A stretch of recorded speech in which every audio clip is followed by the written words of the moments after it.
Hello there, Bradley from B-Rad TV here. Yeah.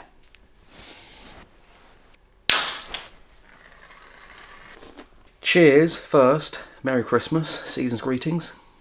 That was just for dramatic effect to show you what I've been dealing with. I can take this off now. So I have failed this transformation, and I've failed them before, but this is the first time that I put up, say, 10 days progress, 20 days or 30 days progress.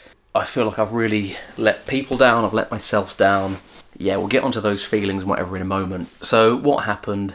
Nothing broke, anything like that. It was just an extreme sprain/strain. And the physio said it's something called D-querr veins. So all it is, a little tendon here that basically connects the thumb or involved with the thumb movement here. Even before the 80-day transformation had started, it had been going on for months. I'd had like this pain there. And I just thought, oh, I can keep using it, I'll train through it. And it was just getting worse and worse, and I knew it wasn't a muscle ache. I'd never felt it before. Yeah, I ignored it. I was living my day-to-day life and travelling and working out. And then one day I went to pick something up, and it's not like it just went, but there was just the pain was too sharp. I couldn't do anything. Couldn't hold a pen, couldn't hold a cup of coffee, couldn't use my hand, basically grip or do anything. Doctors, physio, and I had a wrist brace that I've got off Amazon first, and it didn't have thumb immobilizer. So when I went to the physio to show them, they're like, yeah, this is just stopping your wrists, and if it stopped you moving your hand, that's good, but I'm meant to have one that immobilised the thumb like that. Yeah, a couple of weeks off work, not being able to use my hand. So of course, typing, I could do it with one hand, but not very progressive. Editing, doing anything like that. I even tried, because I'm an idiot, to reboot the transformation with, I think, say 4 weeks left or do something like that. Even went in the gym and I could just feel it wasn't right. So I feel like I failed again then, because I couldn't do that second transformation in the failed 80 days. Yeah.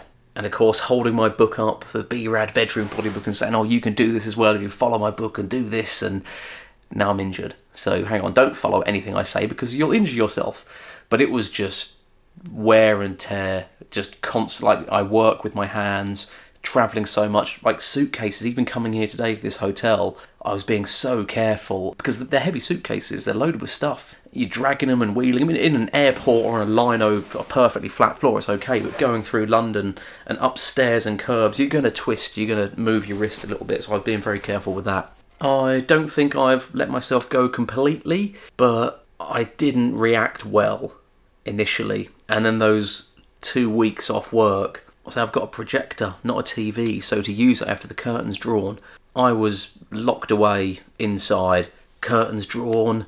I couldn't cook properly, so I was putting pizzas in the oven. Some days I'd have a drink, other days I wouldn't, but then maybe I'd feel guilty the next day about the junk food and the drink I'd had, so I wouldn't eat anything one day, and it'd yo-yo back and forth. I was smashing out series of things I wanted to watch. I wasn't meant to play video games, but sometimes I'd take it off and I would. Icing it, I had to do that as well. So in that 2 weeks of sort of yo-yoing, we didn't go on for a whole 2 weeks, my thought process really did go down. I was beating myself up. Ready for any comments online, and feel free, put in at the bottom, my new nickname's not B-Rad, it's Bullshit Bradders at the moment. Write in checks that my ass ain't cashing. Bullshit Bradders, I like that. So yeah, whatever you want to say about me, I've said that and worse, so carry on. In that initial slump, I was just beating myself up, and this is completely out of my control. I mean, yeah, I made it worse, but I didn't choose to do this. And then here I am in a hotel now, before work, travelling away, and I've spent half of last month's paycheck on hotels trying to cope with the rail strikes. So that was another thing to chuck into the mix of going into the new year strong. I'm suddenly now financially weaker and physically weaker. The rail strike's been really, really tough. It's been extra nights I've had to stay at the airport before flights to get away. So it's less time with my girlfriend, and it's been trying. So we moved to London together, suddenly having fewer nights together because I'm dealing with these rail strikes, as everybody is. This is actually where I'm going to be for Christmas Day. I'll be spending Christmas Day in a room, maybe a bit different, just like this, on my own. Yeah. It's not all doom and gloom. I will be seeing my family and having a Christmas lunch, but Christmas night I'll be in a little room like this, ready for work the next day. And imagine sort of finding that out when I was away with work, when I found out what was happening with Christmas, and I was doing a voice call with my girlfriend, and we're trying to figure it out, and she's almost in tears. I'm not going to see her over a few weeks now over Christmas. So she's almost in tears on this phone call, and the Wi-Fi in the hotel cuts out in the middle of this call. It came on a few hours later, but because of the time difference, she was already in bed, so I don't think we communicated again till the morning. That was good. Oh, look at me using my thumb. So all that sort of thing, I've been doubting, oh, do I still want to do this job where I travel and do all this stuff? All this stuff running around my head while I'm locked in a room on my own. And then I realised, thankfully I'm very self-aware, and because of bad times in the past, I know what to do for me. It's not like a miracle cure that I can click and be perfect or anything like that. But after, it wasn't those whole 2 weeks, so a few days of this yo-yoing and being locked inside, I'm like, hang on a minute. I'm not eating nutritious food. I'm not drinking enough water. I'm not even seeing daylight. I'm not even going outside. I'm not doing anything to engage my mind or body. I'm not creating. All of these things. This is a recipe for disaster, and I knew it. So I went on it started out, I thought, right, I'm going to go on a journey of self-discovery. Not do videos, not do anything. This is just for me. And this self-discovery, it more turned into self-acceptance.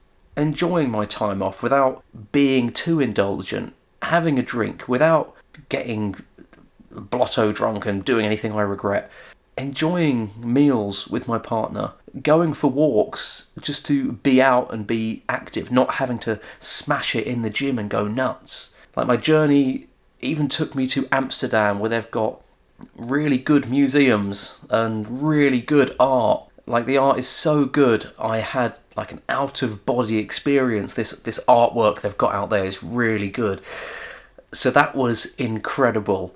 And at home I was doing self-improvement seminars, looking at free courses, actually going in person to things on gratitude and talking about gratitude journaling, which is something I did in the past, which I've just got me thinking and shifting gears again. It went from indulgence and beating myself up and failure and doom and gloom and am I doing this job? I'm not seeing my family, I've got no money, I'm doing the... It all sort of went away, all these things out of my control, and I've dealt with everything and I'm still here and I'm feeling good about myself and YouTube and in a position to talk on camera about this. It's been an emotional few weeks, good and bad, but not extreme bad, but working on myself and looking to the past and going through things. It does bring up emotions, but Strong Bradley can deal with that. And so there, with this thing on as well, I'm wearing it. I would actually have this on now. I just wanted to, like, I don't know, make a point that I can take it off and I don't want to be faking it and having it on. I'm having this on whenever I'm not working, like whenever I can. For the next few weeks, I'm still going to be wearing this just to make sure that this tendon thing here is very rested, and I'll be icing it a little bit as well. There's no pain. I do all these, not exercises, but the tests they do, and I can grip, and it's good. I just don't want to now throw myself back into the gym. I am actually, when I'm away now in a couple of days, I'm going to use the hotel gym because it's not big mega weights, and I'm going to have a light workout. I've actually got now things I've never had, wrist straps and wrist wraps. I mean, you'd think I'd know which one's what. I can't remember. One's straps, one's wraps. One's essentially for pressing, and one is for more pulling and rowing and deadlifting sort of motions. And the thing is, I'm not going to be doing big weight, and I'm ready for everyone in the gyms back home to laugh at me when I'm doing my little diddy weights with straps and wraps and things. And they go, what's this guy? He doesn't need wraps to lift that 10 more than 10 kilograms. He doesn't need that on, but it's anything I can do to support my wrists going forward. Oh, clickety click. That's just a random click. Don't worry about that. But going back to saying, with this thing on, I was treating my whole right arm like it was broken, like it was this Fabergé egg, and I had to look after it, taking it off after, say, the 2 weeks, and I took it off in between there.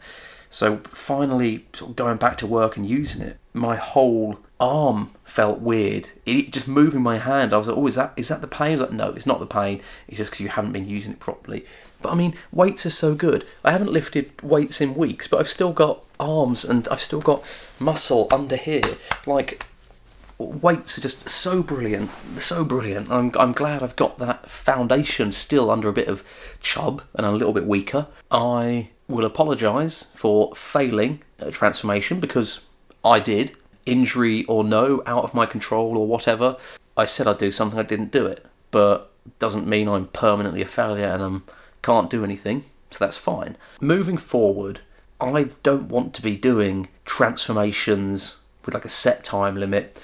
I'm going to go back to what I was doing throughout the year and in lockdown a little bit on and off. Just having a healthy lifestyle, doing my weights, eating the right food, having a few treat meals. Not saying 3 months, 2 months, 10 days, whatever. I will track my progress and I'll keep doing videos on here and we'll see how it goes. And I might do 3 months progress, whatever, but I'm not setting out from the get-go with a time limit. And I always have known that's the right thing to do, but I never did it. I can own up to that and say that. I'm fine with that. And my book is still valid, saying that's what I did for those 3 months. You could use that as a reset period for you if you do 3 months, or even just take the ideas away and don't do the set time limit. I think I might mention that and explain that in there anyway. I am so very, very, very ready to be the best B-Rad I can be. I feel like I currently am being the best B-Rad I can be. The fact that I'm sat here on camera talking to you and explaining this, even though I'm not pounding it in the gym. I'll get the strength back, and then I'll get more strength back and some size back, really taking the training and the nutrition seriously. And I enjoy it, and I enjoy sharing it with you, and you enjoy watching it, some people, so hooray. Let's figure these bondage straps out, shall we? It's good to talk, and it's good to be back. Bullshit Bradders.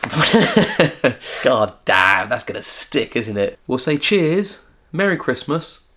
I don't know if there's anything here you could maybe use for yourself if you're dealing with any sort of injury or failure or you're beating yourself up. I just want to talk about where I've been and what, of course, happened. Yeah, ramble, quick update for you. Any questions, things you want to ask, put in the comments, and I shall respond to that when I can. December and Christmas living out of a suitcase. I get to see my family, I see my girlfriend a little bit. There's worse stuff going on in the world. Whinge. If I didn't like the job, I didn't like travelling, I'd do something about it, but I love my job and I do love to travel, so yeah. Let's end it there. Success and nothing less. You're still here, don't give up, look after yourselves, take care, and be rad.